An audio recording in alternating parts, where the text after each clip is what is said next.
you are actively looking for work, it goes without saying that you're going to need 1, to identify suitable roles when they appear, 2, apply for the role and articulate your best attributes, 3, repeat that process as you move through the various stages of the hiring process, all the while clarifying your skills and experience in your resume and the interview process.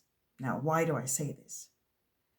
Well, sometimes we may see an interesting role, but reviewing the job description and the selection requirements, we may take ourselves out of the game by simply deciding that we're not good enough for the role or that we're not likely to be selected. This can be quite the balancing act, knowing whether we meet all or most of the selection requirements, especially when some of the requirements could be a little ambiguous, or when you meet all but one. So what should you do? Do you take the chance? Are you being dishonest to put an application through? Do you zoom in on the one requirement that you don't meet instead of focusing on the hiring manager on the 7 other requirements that you do meet? How we approach the advertised position can have a huge impact on whether we put an application forward or not. Now, putting an application forward requires us to have a very clear sense of who we are as individuals, our strengths and our weaknesses, but also importantly, our future direction. As we progress through our careers, we gain experiences and skills and knowledge, and we may decide to hone our skills in specific areas.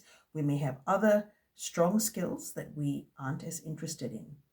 And our future direction matters.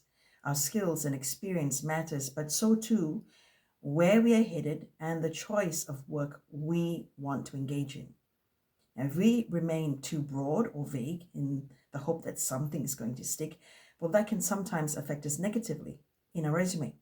If recruiters or hiring managers have to strain to identify our strengths and our skills because it's buried under too much detail or hidden, then they may leave without a clear idea of who we are.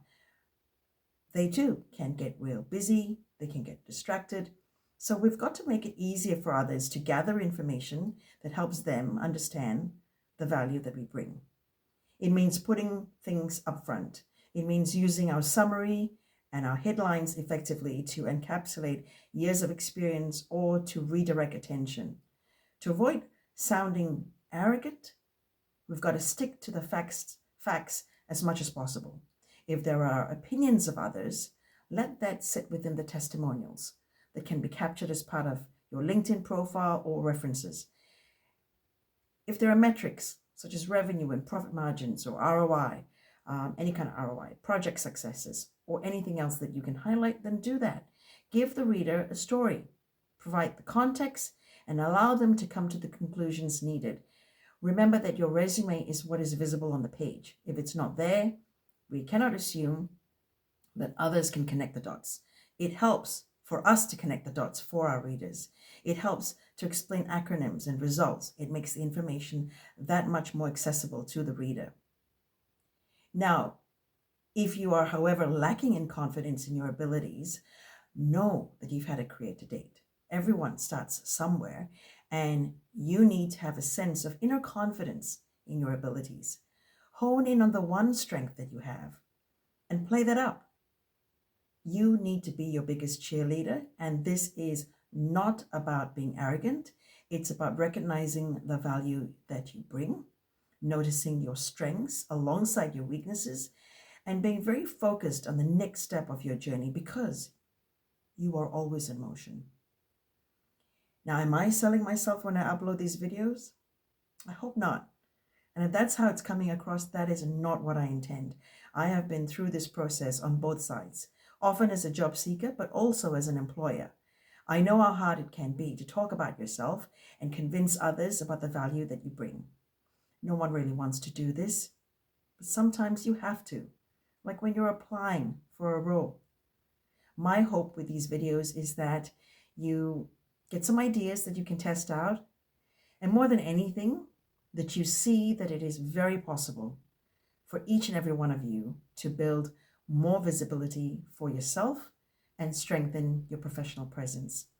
There are concrete steps you can take to make this a reality.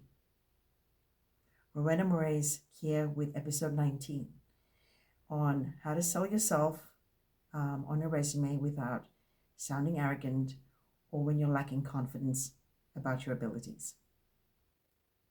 If you have questions or comments, join in the conversation on LinkedIn.